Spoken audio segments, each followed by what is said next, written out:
Welcome to the Black Belt Business Podcast. My name is Matthew Brenner, and today's guest is Alan Depena. Alan has a unique martial arts story in terms of opening his business because he went from scratch, like no martial arts business, to having 3 locations in 3 years. So he's going to walk you through how he did that and all the challenges and what it's like going to location number 4, which is hopefully starting pretty soon. So Alan, thanks for coming on today. Thank you. It's an honor to be here. Thank you for having me. I love this podcast. So I also am a listener. So I follow. It's great. Awesome. Thank you so much. And he's the president of Zentai Martial Arts. That's correct. So tell me, like, when we started talking in the beginning, you told me that you have a totally different story and journey than most people, right? Like most people in martial arts kind of have a similar story to me. Like, they train when they're kids and they're assistant instructor to their sensei, and then maybe they give them an opportunity, maybe they don't. But yours was totally different. You were in New York, like as an engineer, I think you said, right? Yeah. And I guess if I go a little bit even before that, so I did train as like a kid, right? And got my black belt when I was young, and then I stopped training. But one of the things I really got into was just like working with youth in my community. So I got involved with like ministry and like my church and stuff like that. And they like encouraged me like, oh, you should like share what you're learning with your friends and stuff like that. And at that time, I would go all the way to Jersey City. I lived in the Bronx, so long commute. So I opened up this like youth group, right, in my house. And it grew to like 20 to 30. And then we had like 2 days where we had like 30 people in my house. So I think at a young age, I just got comfortable with like helping people and coaching and kind of doing that line of work.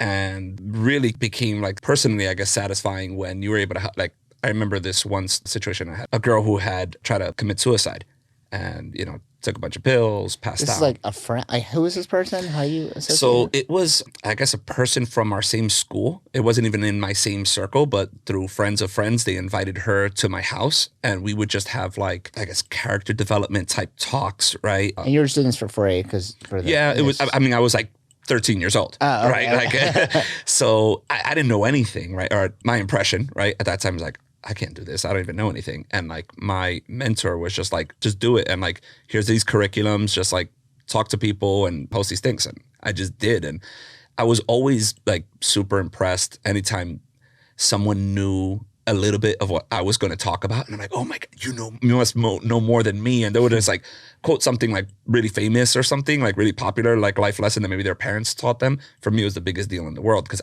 I really felt like I didn't know anything, but I guess I just put myself out there, right? And credit to my mentor for like pushing me to do that. But that was a lot of like talking, right? So it was like a group of 20 people in my house and we're just like asking questions, like life questions and going over. And I would like to say coaching, but again, I was like 13 years old. So I was just like figuring it out myself.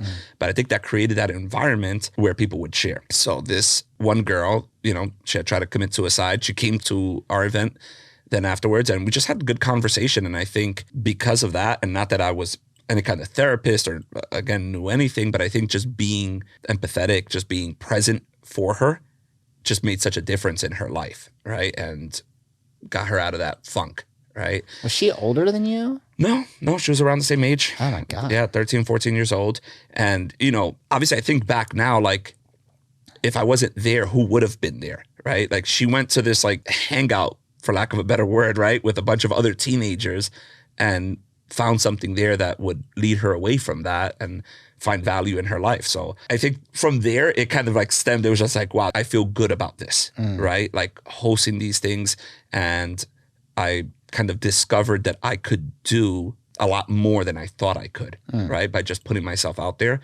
So my life really led a lot around that. Did a few mission trips to like third world countries. That's actually one of the ways I connected the most with my wife. She led mission trips to like Haiti, Ecuador, Mexico, Spain, bunch of, different places, and just like helping people and giving back. So I think the heart of where we come from is just like serving people for free. Like you said, like that's just what we did, right? We wanted to help people. Did you meet your wife on that trip? Is that how you met? No, we were like in similar circles, but we were able to get closer like on a trip. So, but we were kind of friends beforehand. Yeah. Okay, cool. So I should bring some dates on mission trips, and that's how you get real close. that's what you do. Yeah, that's one way. Hey, baby, we're going to Haiti. Yeah.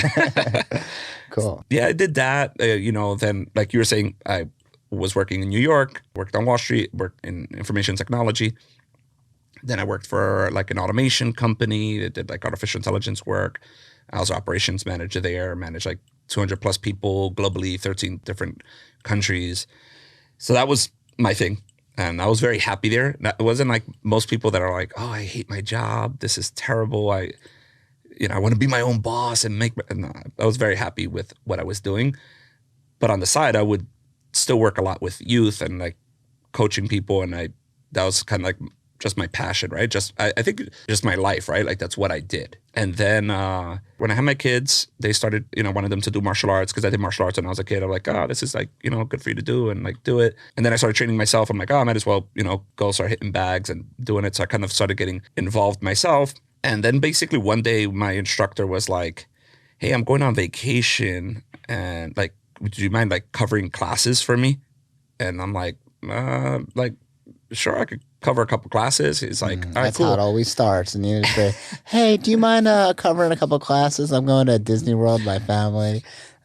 He left for a month. A month. A month. So I'm like, okay, cool. Like, we're talking like 2 or 3 days here. What are we talking about? Gives me the keys. Like, I'll be back in a month. I'm like, oh my God. So what was your reaction? Were you like, yo, I can do this? Or were you like, this is terrifying? I think, and I was okay with it because of my experience. I was comfortable with what I was going to teach. I was comfortable with people and like leading a group. And I also felt like it was very low risk because like it wasn't my school anyway. Right. Like, so it's not like, oh, what's the worst that's going to happen here? Right. I started doing it, but it was very unique because like I think in that setting I kind of discovered the power of influence that you have as a martial arts instructor. I don't know if it's because of like cartoons like Kung Fu Panda where everybody like listens to the sensei, but all of a sudden you're like talking to a kid about like, oh, you're not listening to your mom and like you should this, do your homework, and they're like, yes sir, yes master, yes sensei, and they agree and like it's so easy. I'm like, what is this secret power that I've been like trying to convince kids to like improve their life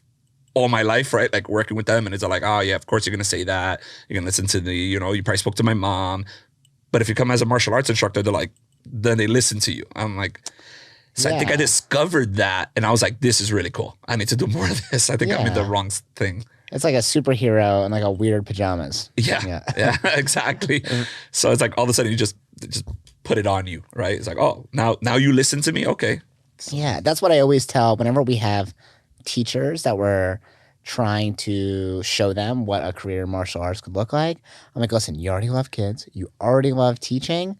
Imagine being in a position where you can avoid all the bureaucracy of a school. You don't have people yelling at you all the time. You don't see the kids for 8 hours a day. You see them for like an hour, right? Like if that's like a longer class probably. And they like adore you. It's like such a like esteemed position to be in that like we're just so fortunate. And you get to develop a longer relationship with them. Because even if you're a teacher, usually you have them for one school year. Right. And then they're gone, right? Yeah. Here you're seeing these kids, they were 3, 4 years old and, now they're 10, 12 years old. And you're like, well, I've been able to be there with you and develop this relationship. So yeah, awesome. Even if like for me, even if I'm not directly involved with that student, if I started with them, like I was their first one that they saw as a lesson, they like, I just got recently a message on Facebook from one of the parents who like, the kid started with us when he was 5 and now he's like 15, and she sent me a picture of him and I didn't recognize this kid. I was like, who is this kid?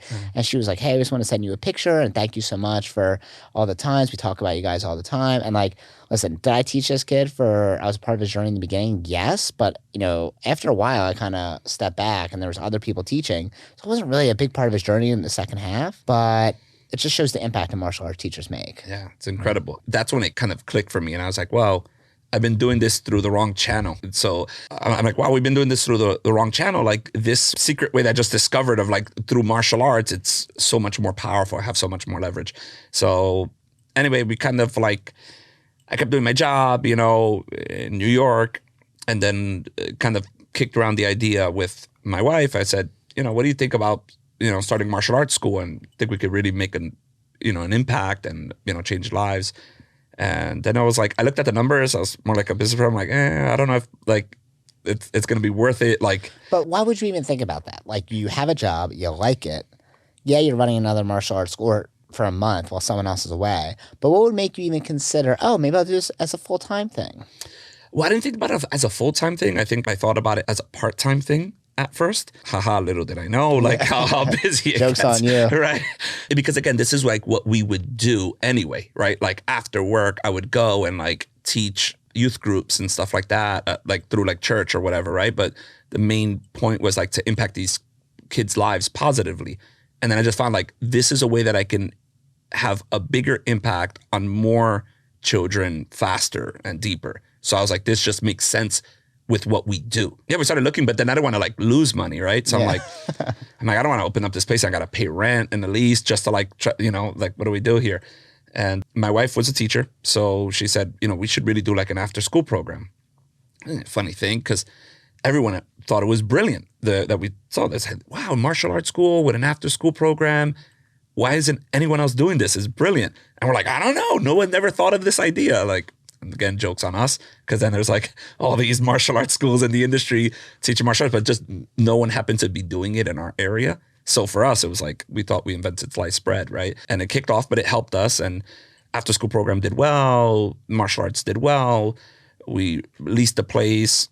Everyone told me it was too big for my first location. And in 4 months, we outgrew that location. And How big was it? about 2,500 square feet. That's not crazy. Yeah. And then Too big. I don't know. Who would say it's too big?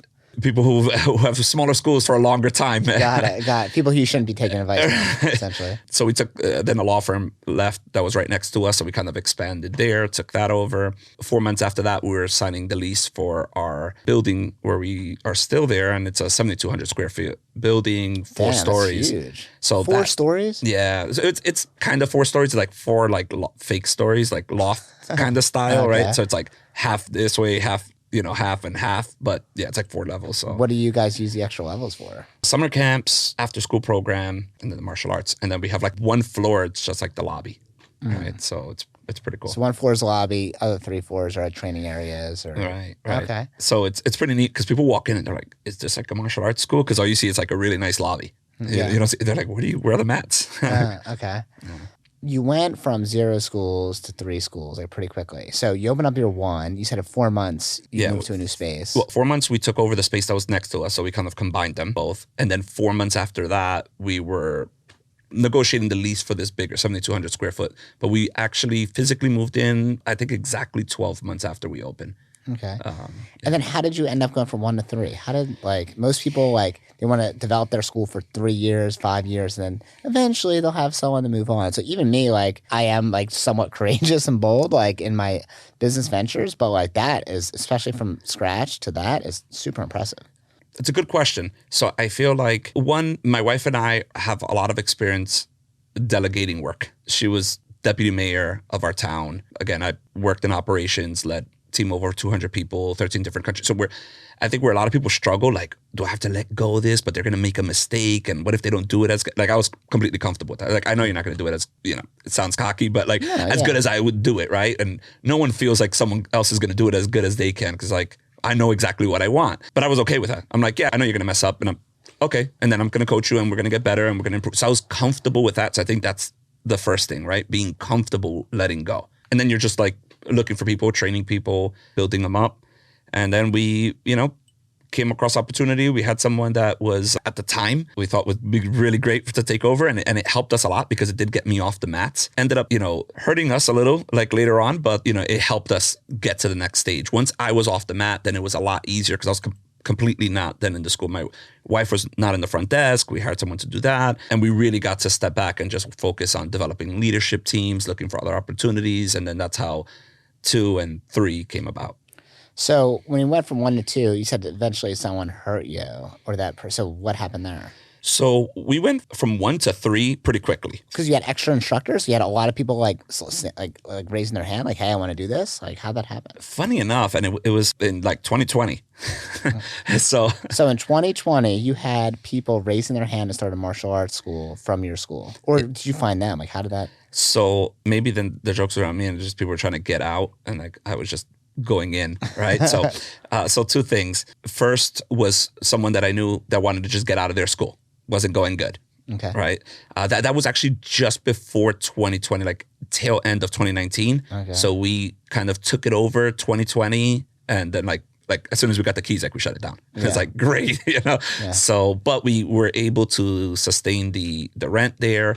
How many students did it have when you took over? It was supposed to have like 150, but when we actually took it over, it had like 60. That sounds right. Yeah. So how much money was it making when you took over? it was like, I don't know, less than 10. Less than 10K a month. Less than 10K a month. Yeah. It was, and it was supposedly making a lot more, but of course, the person who ran it like, when I got like the membership, there wasn't like a Spark or anything like that. It was literally a folder with applications, and you're gonna love it. So it had their tuition on the upper right-hand corner, written down, and it had their credit card information all written down on all. So I have a folder full of everybody. I'm like, oh my God, this is such a violation of. Oh yeah. So every month they would split it up into like with sticky notes, like who they charged when, and like look at it, and they go, oh, here's the credit card number. Punch it in physically to the credit card machine, and run it like one by one. Oh my God. So, I mean, it was very hard to get like any kind of report on how they were. So when we got it, then we're like, okay, putting all this information into Spark, like, and then when we look at it, we're like, so you have like 60 students. They're like, no way, we have like 150. And we're like, no, like the students who are paying, right? There's 60 students. And like their rate at that time, it was like supposed to be 125, and it ended up being something like around $60 as well. $60 a month. On average, right? So, you know, some people were paying 80, 90, and then you had other people paying 50. Right. So for anyone that's listening, Spark is a CRM software for managing martial arts schools.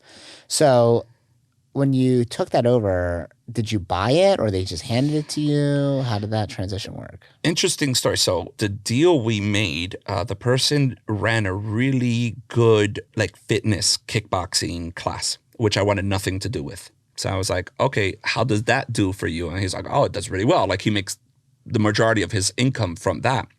So I said, great, this is what we'll do. I'll take over the location, no money. I'll take over the martial arts school. I'll run that. And I'll let you run the fitness program for free. Like you don't have to pay rent. You don't have to do anything. That's just all gravy for you. So you come in, teach your classes, you make all your money. Sounds like a solid deal for you and for him. Right. Yeah. So yeah, that's one of the things I always try to think of, like win-win situations, right? Yeah. Like how do we make this win for both of us? So we did that. That was the deal. He was also a martial arts instructor. I kind of needed an instructor. So I'm like, hey, do you want to teach some classes still? Like you can still teach. He said, yeah, you know, I need the money. I'm like, okay, cool. And we'll work out a price. He said, hey, I got to move out. I got to do this stuff. So could you pay me in advance? How much? Could you pay me for a year? And I'm like, wait, you want to get paid for a year in advance? Yeah. So, by the way, if anyone wants to pay me for a year in advance, maybe for having them on the podcast or, you know, just like, I'll teach at your school. I promise. Just pay me a year in advance. We'll see what happens. That was pretty much. And I went for it, silly me. And I think the reason why I went for it is because my cost of acquisition was basically zero to get in. So I'm like, I could have bought this and went a different way. Like I'm already kind of saving my, I was expecting like if I'm going to open another school, like put capital into it. Right. So I'm like, I might as well just put that, pay him up front, you know, seems like a good guy. And that way I have my instructor paid for a year. And how much did you pay him? $20,000. Okay. Yeah. So paid him $20,000. Great. Starts teaching. Then of course that was right, like I said, right before COVID. COVID happened. He dropped off the map. Right. Yeah. So he just disappeared. Didn't want anything to do with anything. Right. It was like, hey, you know, can you help us? Like, we're doing Zoom classes. Like, you can come in. He's like, no, I'm not going out. COVID. So I'm like, okay, look, I understand. Like, there's no one in the school. Like, you could come to our school. We have the cameras all set up, computers, everything. I could show you what to do. Literally, no one will be in the building but you. You go, no, you didn't pay me to teach Zoom classes. I'm like, of course not. Nobody knew we were doing Zoom before this. So I said, okay, could you at least help us like call students and like let them know like don't quit. Yeah. Right? Because everybody was like dropping and he had a relationship with the students that at that location. No, not interested. So next thing you know, stopped replying to my texts, stopped replying to my calls, just dropped off the map. About 2 months later, I see him with like a drill in hand on Facebook and he's opened up a cafe. So I'm like, well, he's got his seed money for the cafe. Yeah, exactly. Yeah. So I'm like, joke's on me again. Yeah. Thanks, Alan, for the espresso machine. Exactly. You know, unfortunately for him, 2020 wasn't a good time to open up a cafe, a sit down, very nice kind of cafe. So that ended up closing. Karma's a bitch. Yeah. So it's unfortunate. You know, I don't wish ill on anyone, but you know, that kind of sucked. I kind of left that alone. Everybody was like, oh, you should like get your money back, like sue. And I was like, no, I don't care. I just wanted to like, keep moving forward. But I did end up suing him and getting the money back just because it ticked me off that then I started hearing from other people in the industry that like I had done something wrong to him or something like that. And I'm like, no, he like just took my money and left. Like he never came back.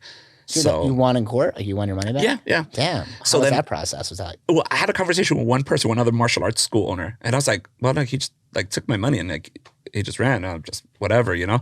And they're like, well, I guess you'll have your day in court and like a judge will decide like who is right.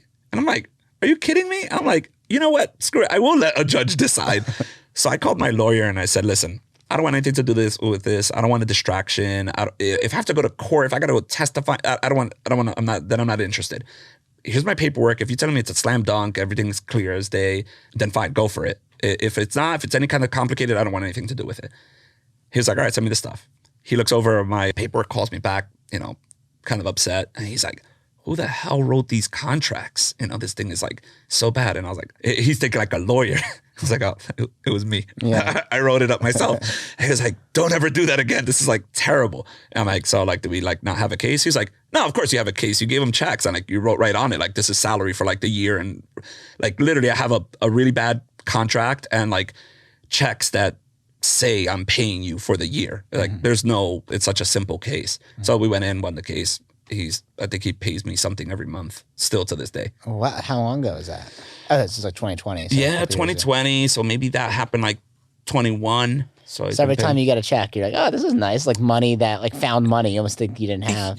You know what? It's so little. It's like, it's kind of meaningless. I think it's more like, I hope he gets the lesson from having to like go buy like a money order every month and like walk over by a money order, like put a stamp, put an envelope, write my name on it, right? Such and like, a pain in the ass. Like, I rather you pay, like my lawyer's like, oh, is it okay if like, you know, he wants to pay it slowly and stuff. I'm like, have him pay $50. He's paying 250, but I'm like, have him pay $50 a month. I don't care if he pays me for the next 10 years. It's like, I don't need the money. It's more of like that reminder, like, you really shouldn't do people dirty, you know, that's messed up. So how'd you replace him? Like he left. Obviously COVID happened, so a lot of people were dropping. So what happened then? So that kind of helped. And one of my younger instructors really stepped up a lot. I think COVID sped up things for everyone. So, you know, and Zoom you're kind of like a half-assed, you know, decent teacher. Yeah, in person. COVID was going to make you way better, right? Like if you can do that, you're going to be good. So we had a couple of instructors really kind of excel during that time, like get way better. Because they had to sharpen their sword because it's way more difficult to teach in that setting. Yeah, okay. So then once we started opening up, it's like, oh, we have more instructors now. So that's when we opened back up that location that was kind of closed towards the tail end of 2020. You know, I think January 1st of 21, we got the keys for the new place and opened up there. And we had that one. And then that was the instructor that kind of like, who originally had gotten me off the mat. So he was there. So that was cool. He took over that place and that's the one I told you that kind of ended up hurting me. It wasn't the one that actually took my money. The one that hurt me more was like, you know, everything that I do, it's about trying to help people and like making this. And I told you about the story of the girl like going to commit suicide and us helping her and, you know, these kind of situations. So this instructor grew up very old school, very traditional, as some people might say, where the instructors beat up their students. And that's how they teach them life lessons. Yeah. Which would be cool if they were like adult students, but you're talking about like beating up like, you know, 11-year-old. And it's like, what are you doing? So that's how you end up on McDojo's Instagram and everyone going nuts at you. Right. So, you know, he was very aggressive. We knew that. We were always kind of like coaching, like, okay, dude, you got to relax a little bit. You know, we use Melody Johnson's like skills program. So we're very like age specific and using like the science and psychology behind like teaching and like, this is not what we do like culturally. And then there was one particular day that I guess kind of, you know, sealed the deal for us. He basically teed off on a 13-year-old girl, really bad. I'm talking about like just punches to the face, girl ducks down, uppercut, just like boom, just rocks her, you know, she's falls down, she's dizzy, she can't see, you know, get her off the mats, get her ice, you know, get her water. She's sitting down. So I'm like, okay, this is like really bad. Like you're an instructor. Did you see this happening? Were you in the room? We saw that. It was actually during like a black belt testing of ours. So he thought he had to be like extra tough on her because it was black belt testing situation? I guess. So what were you thinking when you saw this? You were like, I mean, I was in the room. I saw like bits and pieces, like everybody was conspiring. Then I saw her like drop, like him hit her and like drop. I'm like, oh my God. So I get her, put her to the side. And if that wasn't bad enough, he walks over and like points his finger in her face and goes, just for the, I guess he felt bad because everybody else was like paying attention to her and we're like, dude, like what did he do? So maybe I don't know if he felt embarrassed or hopefully he felt some kind of ashamed, but the way he handled it was very poorly. So he puts his finger in her face and goes, just so you know, it's not my fault that you ate my punches. You ducked and, took my punches. And it's like, dude, like back off. Like, what are you doing right now? Like, what are you saying? So he leaves, like he goes, to the other side of the room. If that wasn't enough, what really kind of 100% sealed the deal for me, and we were talking about this before, it was like, as instructors and people who help people, we always feel like we can help people, right? Like this guy's being a total asshole right now, but can I help him? Can I coach him? Like, dude, this is wrong. You can't do this, right? Like there's always like a little bit of hope for doing this, but although this is, at this point, there's like, okay, there's not somebody I want to at all, anywhere near anybody. But the girl kind of slouches down on her chair and looks and goes, I just don't know what I did wrong. I don't know what I did to make him mad. And I was like, no. I was like, I'm done. Like, this is literally, we're trying to train people to be more confident versions of themselves, right? Stronger. Yeah, you're trying to empower this girl. We're literally doing the opposite. We're like programming for like domestic violence. It's crazy. So I was like, no, done. That was his last day. So I was like, you're done. You're out of here. And I spoke to people, and I think even he thought, because he was like the head instructor there, and he's really good instructor as far as like classroom management and teaching stuff. Good martial artist. Again, I like to say it's not his fault, like from the perspective of I think he was trained that way, right? I think his instructor beat him up and bullied him, and he just thinks that this is the way that you're supposed to do it. So unfortunately, that's kind of getting passed on. I'm like, not here. I can't help you anymore. Everyone's like, well, the school's going to close because you don't have another instructor. So, and I said, I remember telling this to someone, I said, I would rather close all 3 schools, go back and work in New York. I'm 100% fine with that, than run that kind of program. Like that's opposite of everything of why we do anything that we do. So that's complete. I'm 100% fine. We'll close all 3 schools. We'll go back. Obviously, the one up grabs was that one, but we didn't have to. So good news is we had another instructor, that was an assistant instructor, step up. So we kind of played a little musical chairs, moved somebody else from another school, from the second school to this one that was the third, and moved the assistant instructor up to take over that other school, and he's rocked it out. And I think he had the best year. That assistant instructor, I think, had a better year than out of my 3 schools. So that's awesome. And it's funny how martial arts teachers, they're so respected and so loved from their students. That kind of thing can happen because their ego can get too big, right? They kind of blow up, like almost like this like God sense in like their little martial arts school. Yeah. So in addition to having values in our organization, we like to have anti-values. And like one of the anti-values is bullying, right? So it's just like, because you see a lot of that. And it's like that, not like bullying, like, hey, give me your lunch money. That's not what's going to happen. And that's what but it's exactly that, right? It's like, I'm higher rank, or I'm just like tougher. I can fight better. So I'm just going to, and no, that's bullying. You're not trying to actually make your partner better. You're just trying to show off your skills. So yeah, unfortunately, that's the way a lot of people were brought up.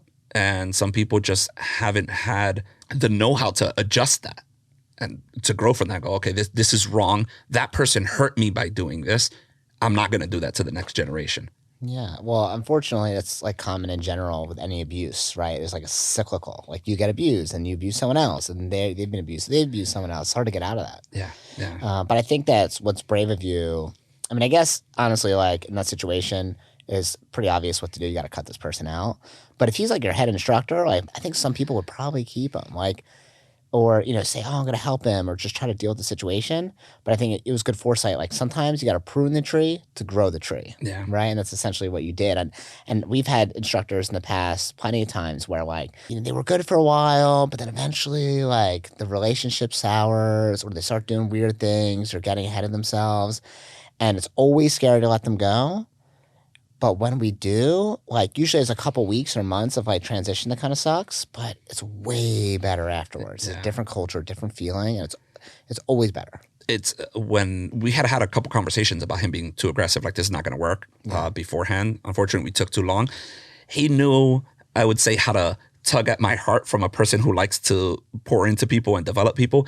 Like he would literally be in my house, physically, like crying, like tears, and going, yeah, I know I've messed up with these things. Can you help me get through this, get better? How do you deny that? Right. Yeah. Like, it's like, oh man, you're being such a jerk. But like, now you do this and you want to grow. Like, how does someone like us that bases their life off of helping people and someone's in tears going, help me get better?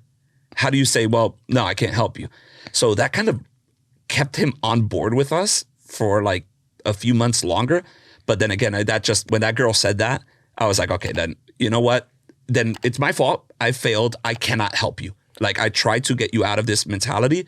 I can't do it. Maybe you need like a therapist. You need someone else to like help you out with it, but I can't do it. So you can't be on this team. So how did you salvage that situation? Did you talk to that girl's parents? Like, what did you say to her afterwards? So yeah, we spoke with her, her mother. You know, one of the things like that we said is like, okay, these people can sue us and him and everything. Like, probably the best thing for us to part ways. So her parents are just like really, really happy that we made that. I think they were very clear.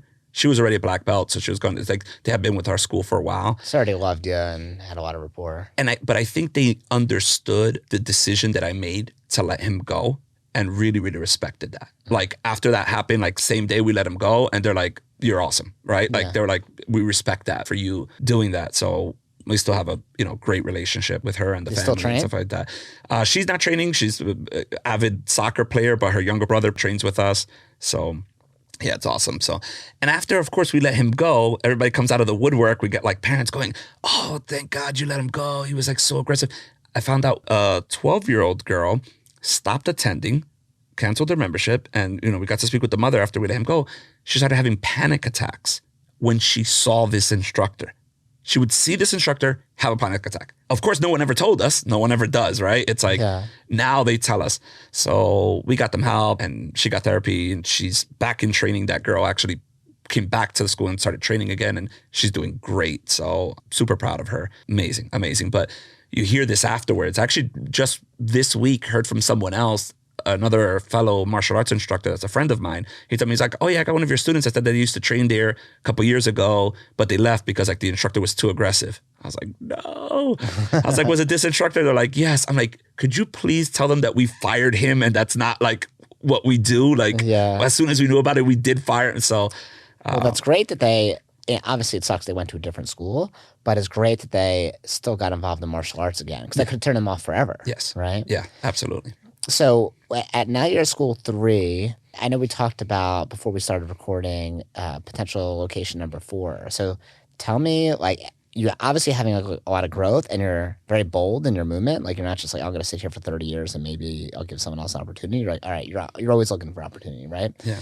So tell me how this 4 school might be coming about. Like, what's that process look like? I think first of all, before you even consider like 4 schools or anything like that, I think it's a lot about growing yourself and like, what are you constantly feeding yourself? And I'm very, very invested in my own personal growth constantly. And I think a lot of people grow schools too quickly and expand. And I look at it kind of like wearing clown shoes. Like you're wearing like sneakers that are like way too big for you and you're just going to trip, right? Like you're just going to flop over yourself and trip. Or there's other schools that are too afraid to change their pair of shoes and grow. And they have like their toes like popping out of their sneakers. Like, okay, that doesn't fit you anymore. You need to get a bigger shoe and they won't make the move.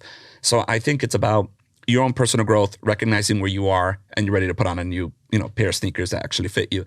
So I think when you're in that position, things just kind of come up, right? So this was just another opportunity that we're talking about where there's another school, awesome instructor. This person trains, he's an educator in the public school system and also is a professor in the university that teaches future educators how to teach. And he runs a school. So he's really busy and just like swamped. And it's like, I can't deal with all the business side. I love the martial arts, but I don't want to deal with this part anymore and be able to focus on the other stuff.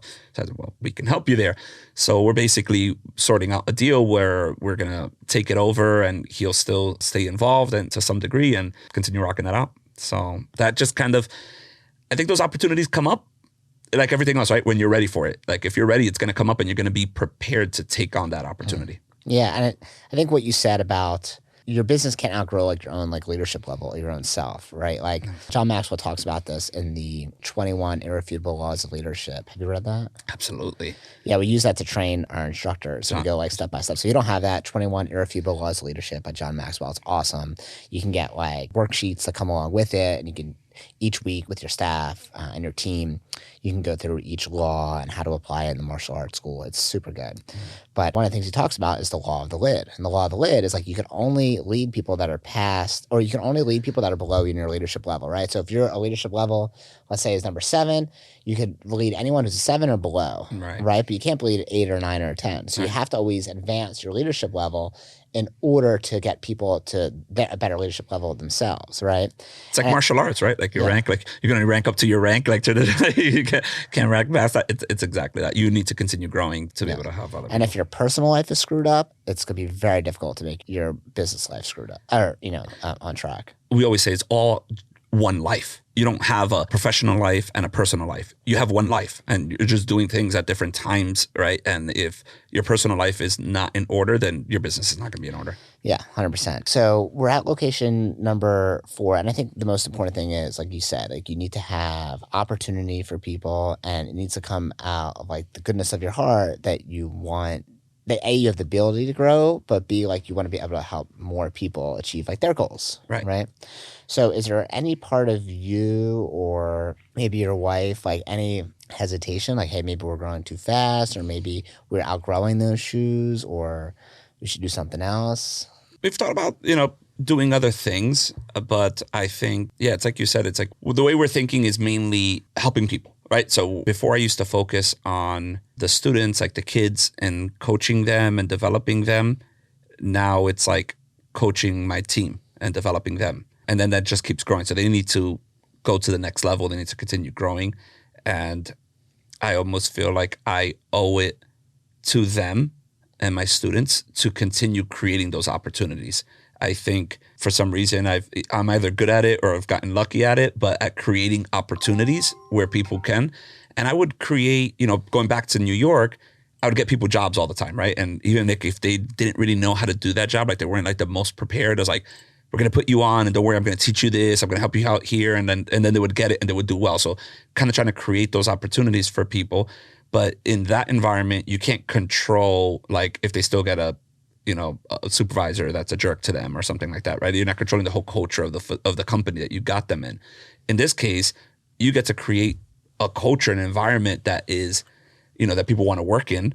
That's a great place. And then, create opportunities. So it's just great. So I think I find a lot of satisfaction in that. And I almost feel like because I know how to do it, it would be wrong of me not to. Like if I don't expand, if I don't grow another school, then someone who really could have been a great martial arts instructor, but maybe that good at the business side of things, never has the opportunity to A, reach their full potential, and B, impact the lives of all these children to continue positively impacting all these people. So it would be like shame on me to just think of myself and go, well, I'm kind of good right now. I'm comfortable. I don't need to, why take any more risk? Why take any more stress? I can just kind of stay right here and like, go hang out with Randy Reed and Cosmelt, right? But it's like, no, I owe it to my instructors. I owe it to those students to be able to create that opportunity for them for training, for growth, for development.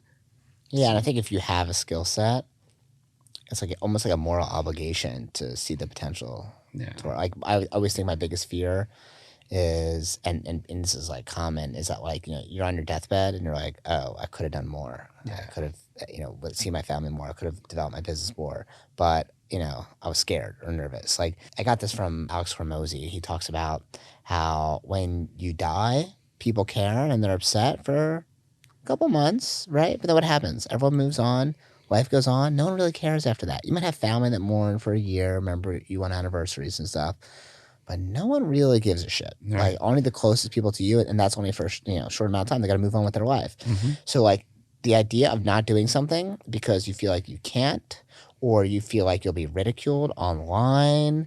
Oh, people will be mumbling and saying, "Oh, he's not ready for that. He can't do that. Too big of a school. Like he can't grow their business like that. I can't believe he's doing this tactic for blah blah blah." Like none of that stuff matters. No one really cares. Or like the bad word of ambition, right? So I grew up from like a poor family, right? So, and then like the Spanish kind of, so what funny, like if you're poor, right? It's called being humble. Like it's literally synonymous. Like you would say, oh, that, if it's a poor person, right? You say, oh, that's a humble person, right? So it's like, And you think about the psychology behind that, right? It's like, so if you're not poor, you're not humble, right? What's the word for it? Humilde. Yeah, it's humble. Is that specific Hispanic culture, or is that just like Hispanic culture overall, you think? I think it's overall. I would think it's over. I think that's pretty, across, at least the ones that I know. Like you would consider someone who's poor as someone who's humble. Like that's so what do you feel guilt, or is there a part of you that feels guilt when you make money or want to have something bigger because that's kind of been bred in you? There's a part of me that knows about that train of thought. I think I'm past that, but I know that it exists because in my culture and maybe like family or friends they're going to think that way. Like they're going to say, oh, well, you have one school and it's successful. Why do you need to do two? You're being like ambitious, like not humble, right? You're, 3 going to 4, like, oh, you're just being greedy. Right. So it's looked at as a negative thing. Like ambition is a negative thing. Right. So to grow, to do more is a negative thing, where I'm thinking like, no, it would be wrong of me. Like what we just said, right. It would be wrong of me not to create these opportunities for people and not to continue growing and expanding. That's not using my talents. That's what's wrong. I think that's another kind of barrier that, at least in the Spanish culture, needs to be broken a lot. Right. People don't think about that. I even heard of people say like, oh, this person, you should, he can fix up your house. Like I got this great carpenter and he doesn't charge a lot of money. He charges like very little because, he's religious and like he's Christian. So like he goes to church. And I'm like, how does those two go together? So it's like, if he's going to charge me one amount and someone else is going to pay him more, he won't take, like it's supply and demand, right? It has nothing to do with if you're cheating someone, that would be wrong. Okay, you can say, listen, he's an honest person. He's not going to tell you this thing is broken when it's not really broken and be unethical. He's, a religious person. Okay, great. I can see how you can make that connection. But to say he charges very little because he's religious, I'm like, that it shows the kind of thinking that even subconsciously, I think holds people back. Like they don't express it in the words that I'm using right now. I don't think they're so in the front of their mind, kind of open. Oh, this is why I'm holding myself back. But subconsciously they are, because all of a sudden you're like on the other side. You're like the non-humble person, you're the greedy person, and you're bad. Yeah, it's so funny. Like really mindset has so much to do with it. If you want to be successful in business, you got to control what's going on between your ears more than anything. And I think that's kind of what we were getting to before we went on a bathroom break. Because like if your personal life is effed up, or you don't have like good habits, or like just anything in your life is like not working outside the business, the things that are happening inside the business probably not going to work either. It's definitely, and if it does work, it's just I think going to be for a short period of time. Right? Yeah, eventually totally. Going to catch up. And like for me personally, just so people I guess can maybe have been in similar situations, like I would say most people would agree that I'm like pretty motivated and ambitious, and I have a lot I want to achieve, and I'm like hardworking. It's like part of my identity, right? But then I have like a breakup after being together for a long time, and man, like that's like just it throws a wrench in everything, and all of a sudden this like how I see myself and my identity is not how I'm acting, and it's kind of like all those things that are super important to me, like we're thrown out the window. Like there was a solid, I would say, I'm still going through it a little bit, but like not as bad as the beginning, but a solid like 6 to 8 week window where I just didn't give a shit. I didn't give a shit about my business. I didn't give a shit about going to the gym or my training. And it's just like crazy how this like whirlwind can happen. Now, of course, you want to get back to it as quickly as you can, but give yourself time to heal. I think I was very impatient. I just wanted it to be like, oh yeah, I broke up, but I'm going to focus all on my business. I'm going to dive deep. I'm going to have no more distractions. It's not really how it went, right? Yeah. And so if you're like trying to grow your business, but you're in a fight with your wife or girlfriend or husband, or you have all these other things that are just like not aligned with what you want to achieve, or you have people yapping in your ear, right? You're trying to lose weight and your friends are like, oh man, why you want to diet? Like, come on, let's go out. Or like, oh, you can have a piece of cake. It's a Saturday. Oh, you can do blah, blah, blah. It's like usually the people that are closest to you are the ones that can pull you back. Absolutely. Right? Because like they see it as a threat. Like, oh my gosh, this person, like kind of like the humble, what was that word again in Spanish? Humilde. Humilde. So I'm doing Duolingo Spanish, so that hasn't been on there. I got a 100-day streak right now, so I'm feeling pretty good. So I'm going to try to remember that one. But yeah, usually it's the people that are closest to you that hold you back because they feel like, oh, this person, they feel threatened. Like this person might leave, right? Okay, this Yeah. person is too ambitious. They might not talk to me anymore if they make more money. And like, not that they're consciously thinking that, but it's like an unconscious thing, right? Yeah. Oh, my partner gets in better shape. They're not going to be attracted to me anymore. They're going to find someone else, right? So we really have to be in check with like what we're saying to the people around us because like whether we all think we're nice and supportive, but like they're still a part of us. Like, that doesn't want people to like surpass us if they're in the same spot, right? Yeah, and I think on the flip side of that, sometimes we're trying to help people who are not going to go further. Funny, I actually heard a Jay-Z song the other day, and he's talking about like his biggest weakness, I think, or something like that, and he says it's love, his love for like people around him and stuff like that. And like one of the lines, he says something like, "I'm trying to teach them how to be kings, and all they ever want to do is be a soldier."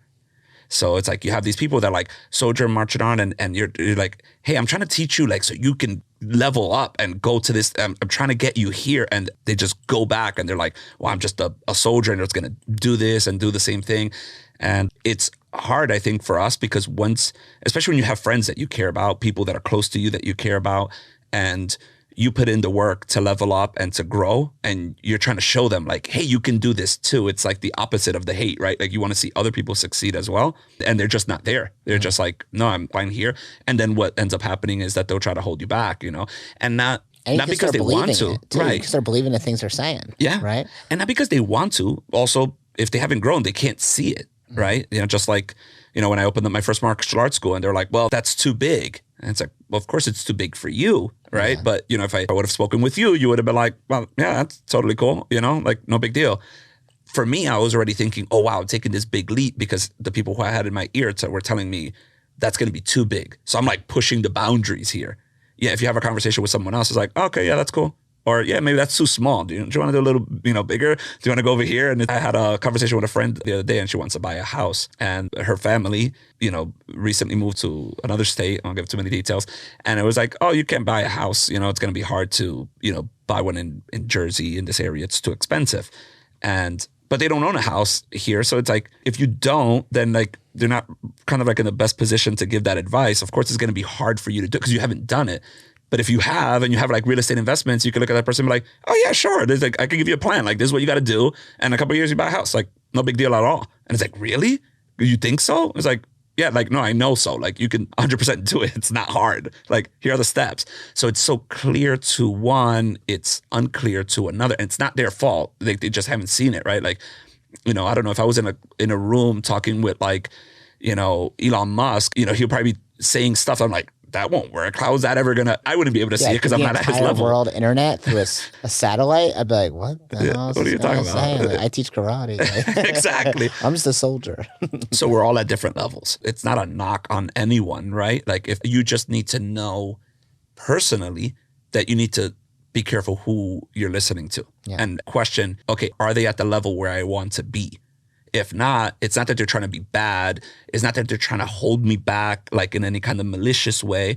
It's just they can't see it. I need someone else who can see a little further than I can, that knows, and then can give me proper advice. Yeah, and like you said, only take advice from people who have what you want or they are who you want to be in that situation, right? Like I was recently talking to like a really close friend of mine, and he's like, giving me like relationship advice. And I'm like, how many relationships have you been in? Okay, I'm going to ignore everything you just said. Don't get me wrong. There might be some truth to it. It might be some good things. But like, if I want a really great marriage, I should talk to someone who's been married for a long time. And I admire their relationship, right? If I want to have a really great business, I'm not talking to the person who's never had a business, right? If they tell me like business advice, like people who don't have a business love telling giving you business advice. Right? They're the best at it. Yeah. Hey, here's how you should do things. Oh, I would do it this way. How many businesses do you have? Oh, 0. Oh, okay. Well, everything you just went in one ear. But listen to this YouTube video. Yeah, listen to YouTube. Exactly. And like the best part is, the best advice I get is, or the best like comments I get are always on YouTube or Instagram. Oh my God, I get good ones, dude. I usually screenshot them because they're funny. Like recently, some dude said he said, this guy sounds like SpongeBob and like some other ridiculous character. Like who's a comedian that talks like this with his like face all scrunched up? I You don't know know. what I'm I'm talking horrible at about? names. Nah. I forget what this comment was. It was like this guy sounds like SpongeBob and blah blah blah had a baby, and I was like, I saw it, and I was dying, you Yeah. know.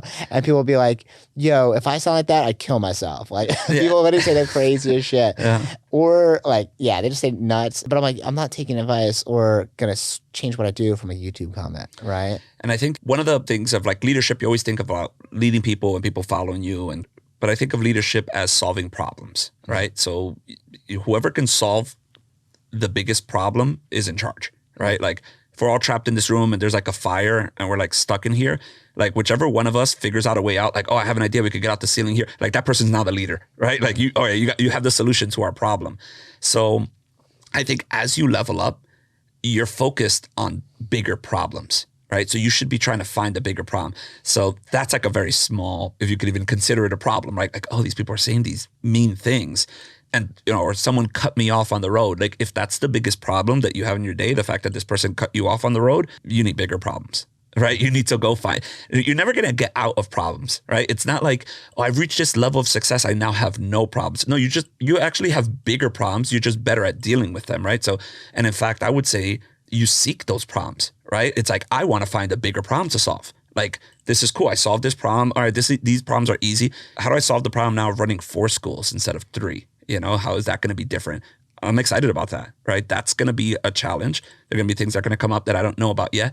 And I'm excited to learn about it and solve those problems. But if I'm stuck on, someone left a comment, someone said, then how am I ever going to be thinking about those bigger problems? Yeah. So what do you think the biggest problem is right now with Zentai? What's the biggest challenge? Biggest challenge with Zentai.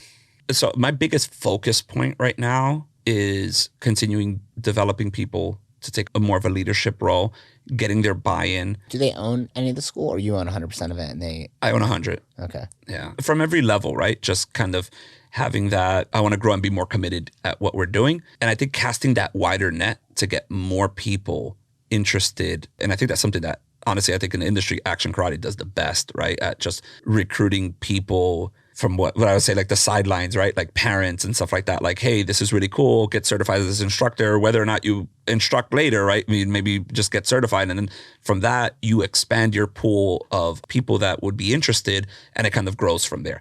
So I think that's really, really cool how you guys do that. So that's something that I'm trying to cast a wider net and reach more people. So I'm passionate about changing lives. I'm passionate about helping people, right? I love that. I think there's a lot more people like that, and just don't have the opportunity. So I want to show those people who thought they couldn't, like, oh yeah, I would love to do that, but like, I don't know anything, like kind of like how I felt when I was 13 years old, and say, no, you actually can do something, and here's how, and kind of motivate them and kind of knock down that wall for them that they think, well, I'm not someone that can do that. I would love, that person that helps someone cross the street, that sees, an older person on a rainy day and is willing like to throw them in their car, like, hey, you're getting wet, let me drive you home. And they're just like caring people, right? Like those people should have an opportunity to make a bigger impact in the world. So how do I reach out to all those people, gather them in, and give them an opportunity for that, be it through Zentai or through their own channel, right? Like maybe it's just by leadership development. Like you talk about, you'd use, John Maxwell's, 21 Irrefutable Laws of Leadership. I think that's great stuff to give anybody in the community. Maybe we can help out little league coaches or basketball coaches and help them be a better coach, and go through that. That's fine. But I just want to help you have a bigger impact in whatever it is that you're doing.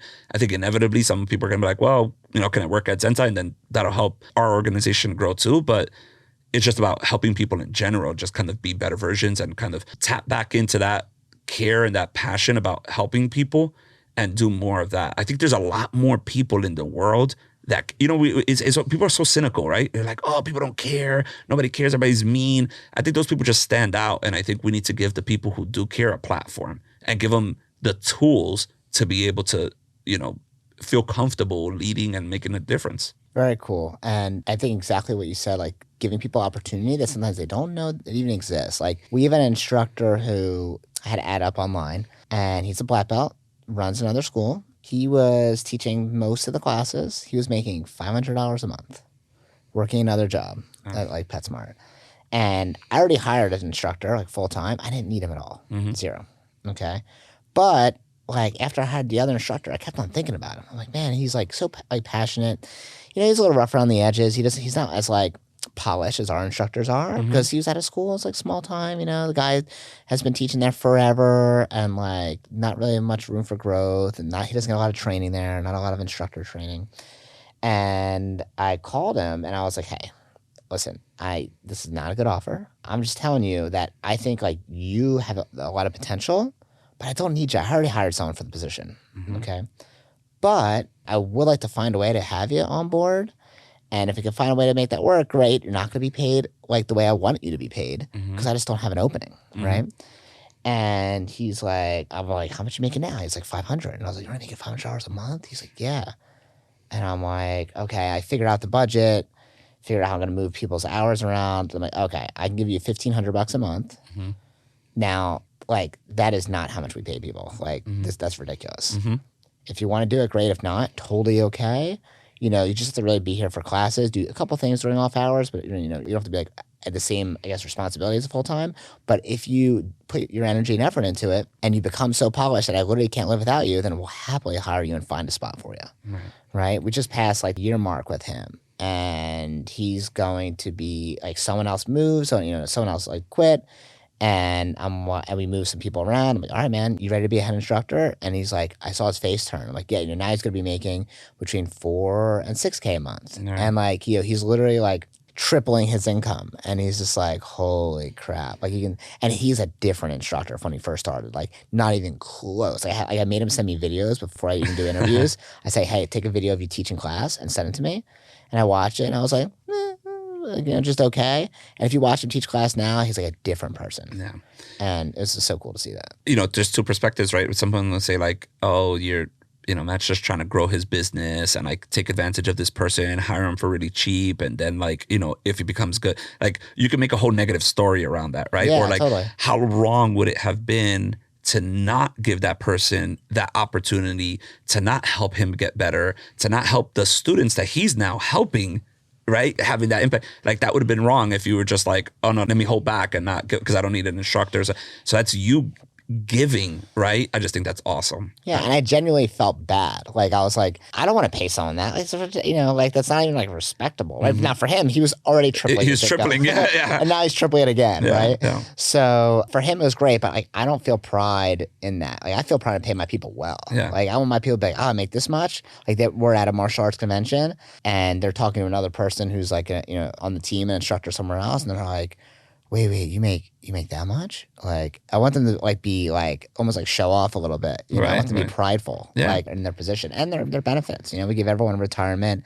and healthcare, and we give them PTO. So I think the most important thing also is the quality of life. Right? Like people are working jobs that they're not happy with, or like they're not happy with the hours. They can't take a vacation. They can't do so being able to create an environment where they can, you know, have the quality of life that they want. So like what I try to do with my instructors is like they can work as little or as much as they want, and they'll get paid based on that. But it's really up to them, like how much it could. And there's like other pieces that pick up for that if they don't. Like if you don't want to work so much and you want to like hang out more and take it easy, you make a little less money. That's cool. You can still be a head instructor, and this is how this works out.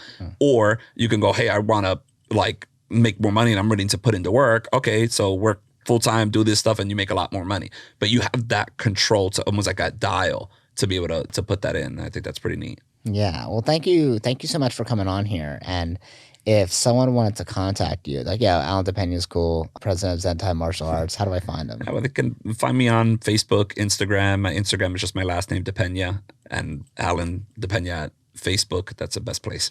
Awesome.